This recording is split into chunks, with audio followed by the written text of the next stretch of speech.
বন্ধুরা আসেন, আমি আপনাদেরকে দেখাই যে আজকে আশিকের পাটা একটু দেখাবো আপনাদেরকে। আশিক, তোমার পার এটা এই অংশটা একটু তোলো তো। মানে কি অবস্থা একটা, দেখেন এই এই এই এই জায়গা থেকে মাংস কেটে তোমার হাতে লাগাইছে না আশিক? আমরা আমরা একটু দেখাই মানে ওর পাটার কি অবস্থা এবং হাতটা আমরা আগের দিনও দেখিয়েছিলাম একটা ভিডিওতে। ওর হাতটা ও একদমই মুভ করতে পারছে না, মানে টোটালি হাতটার একটা বিভৎস অবস্থা। ও আসলে পূর্বের মতো স্বাভাবিক হতে চায় এবং পূর্বের মতো ওর হাতটা আবার মুভ করতে চায়। ওর মনে অনেক কষ্ট।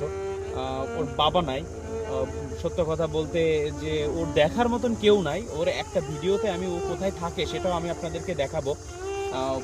মানে শুধু এইটুকু অনুরোধ করব, ভিডিওটা আপনারা খুব বেশি বেশি করে একটু শেয়ার দিয়ে দেবেন। আমরা ওর সুস্থতার জন্য আমরা সবাই মিলে একটু কাজ করব, যেন ও আবার পূর্বের অবস্থানে ফিরে আসতে পারে। এবং ওর ওই ঘাগুলোতে প্রচণ্ড পরিমাণে চুলকাচ্ছে, যার জন্য ওকে একটা করে মলম ব্যবহার করতে হয়, যে মলমটা আসলে ওর কেনার মতন সামর্থ্য ওর নাই। আর আশিকের কাছ থেকেও আমরা কিছু কথা শুনবো। আশিক, তুমিও কিছু কথা বলো। আসসালামু আলাইকুম, আমার নাম আশিক মোহাম্মদ।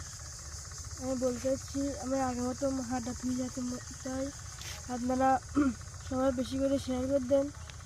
আপনাদের একটা শেয়ার যদি আমার হাতটা ফিরে যেতে চাই। মানে ও যেটা বলছে, ও খুব স্বাভাবিকভাবে কথাও বলতে পারে না, যে ওর আসলে ও যেটা বলছে যে আমরা আমরা চাই যে ওর হাতটা আবার আগের অবস্থানে ফিরে আসুক।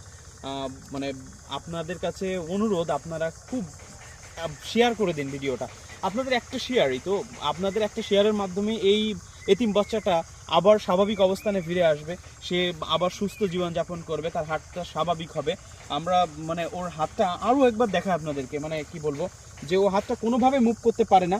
মানে ও প্রচণ্ড যন্ত্রণার ভিতরে আছে, মানে অসহনীয় একটা যন্ত্রণার ভিতরে আছে। আর যেটা মানে বারবার দেখানোটাও কেমন লাগে, যার কারণে মানে এটা তো জানেন যে ফেসবুকে একটা রেস্ট্রিক্টেড দেয় বারবার দেখালে, যার কারণে ওটা দেখাতে পারছি না। বাট আপনাদের একটা শেয়ারের মাধ্যমে এই ছেলেটা, এই টিম ছেলেটা আবার মানে তার স্বাভাবিক অবস্থানে ফিরে আসতে পারবে। এবং যারা মানবতার ফেরিওয়ালা আছে, আমরা তাদেরকে অনুরোধ করব, এই ভিডিওটা যদি আপনাদের কাছে পৌঁছায়, আপনারা অবশ্যই এই আশিকের জন্য, এই ছোট্ট এতিম বাচ্চাটার জন্য আপনারা অবশ্যই কিছু করবেন। আর আমরা সবাই একে অন্যের মানে সবাই মিলে আমরা ওর পাশে এগিয়ে আসব এবং ওকে সহযোগিতা করার চেষ্টা করব। সবাইকে ধন্যবাদ।